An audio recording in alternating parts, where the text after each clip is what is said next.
ADMന്റെ മരണത്തിന് ഇടയാക്കിയത് ദിവ്യ നടത്തിയ പ്രസംഗത്തിലെ അവസാനത്തെ പരാമർശമാണ് എന്നത് സത്യമാണ്.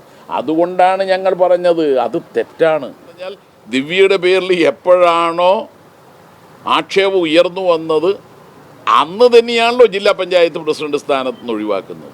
അതിലല്ല സംഘടനാപരമായി കമ്മ്യൂണിസ്റ്റുകാർക്ക് അത് MP ജയരാജൻ തെറ്റ് ചെയ്താലും MP ജയരാജൻ്റെ പേരിൽ കേസെടുക്കും, പിന്നെ സംഘടനാപരമായ നടപടിയെടുക്കും.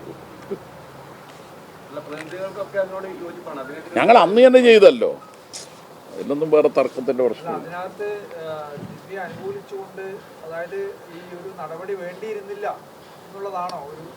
ദിവ്യ എന്ന് പറഞ്ഞാൽ ദിവ്യക്കെതിരായി നിങ്ങൾ കുറേയേറെ പ്രചാരവേല നടത്തിയിട്ടുണ്ട്.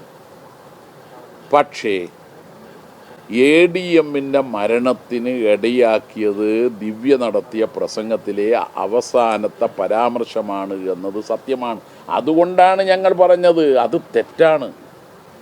ആ കാഴ്ചപ്പാടാണ് അന്നും ഇന്നും ഞങ്ങൾക്കുള്ളത്. മനോരമയിലാണെന്ന് തോന്നുന്നു ഞാൻ പറഞ്ഞതിനെ പറ്റിയിട്ട് അന്ന് കണ്ണൂരിൽ നിന്ന് നടത്തിയതിനെ പറ്റി അനിൽ കുരുടത്തല്ല എഴുതിയെടുക്കുന്ന കണ്ടിന്. അപ്പോൾ അന്ന് പറഞ്ഞതിനെ പറ്റി ഒരു ഭാഗം മാത്രം പറഞ്ഞു. എന്താ പറഞ്ഞത് മറ്റൊന്നുമല്ല, കൈക്കൂലി പരാതി സമഗ്രമായി അന്വേഷിക്കണം. ഞാൻ അതോടൊപ്പം ഒന്ന് പറഞ്ഞിന്. എന്താ പറഞ്ഞത്? ADM കൈക്കൂലി പതിവായി വാങ്ങുന്ന ആളല്ല എന്ന പൊതു അഭിപ്രായമുണ്ട്. അനിലാണ് കൊടുത്തതെങ്കിൽ അനിലിനോട് മുഖത്ത് നോക്കിയിട്ട് പറയുക അതങ്ങ് വെട്ടിക്കളഞ്ഞു. എന്നിട്ട് മറ്റത് മാത്രം പറഞ്ഞ് എന്തിനാ ഇങ്ങനെ അർദ്ധസത്യമായിട്ട് പറയുന്നു? ഞാൻ പറഞ്ഞത് മുഴുവൻ കൊടുത്താൽ പോരെ. ഒന്നുമില്ലേ മനോരമ ഉണ്ടല്ലോ, മനോരമ ചാനലിൽ അന്ന് റെക്കോർഡ് ചെയ്തത് മുഴുവൻ ഉണ്ടെങ്കിൽ അത് കണ്ടു നോക്കിയിട്ട് കൊടുത്താൽ പോരെ. മാതൃഭൂമി കൊടുത്തു, ഇത് രണ്ടും പറഞ്ഞു. എന്താ പറഞ്ഞത്? പ്രശാന്തൻ താൻ കൈക്കൂലി കൊടുത്തിട്ടുണ്ടെന്നും അതിനാൽ നുണ പരിശോധനയ്ക്ക് തയ്യാറാണെന്നും പറഞ്ഞു.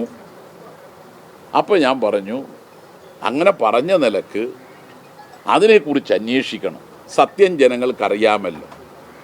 അതോടൊപ്പം ഞാൻ പറഞ്ഞു ADMനെ പറ്റി പൊതു അഭിപ്രായം അയാൾ കൈക്കൂലി വാങ്ങുന്ന ആളല്ല എന്നാണ്. എന്നാൽ പ്രശാന്തൻ പറയുന്നു ഞാൻ കൈക്കൂലി കൊടുത്തിട്ടുണ്ട്, അതിന് തെളിവ് അയാളെ കയ്യിലുണ്ടെന്നും പറയുന്നു, നുണ പരിശോധനയ്ക്ക് തയ്യാറാണെന്നും പറയുന്നു. ഈ രണ്ട് ഭാഗം നോക്കണം. മാതൃഭൂമിയിലെ കൃത്യമായി പറഞ്ഞിട്ടുണ്ട് ഇരുവശങ്ങളുണ്ട് എന്ന് ജയരാജൻ പറഞ്ഞിട്ടുണ്ട്.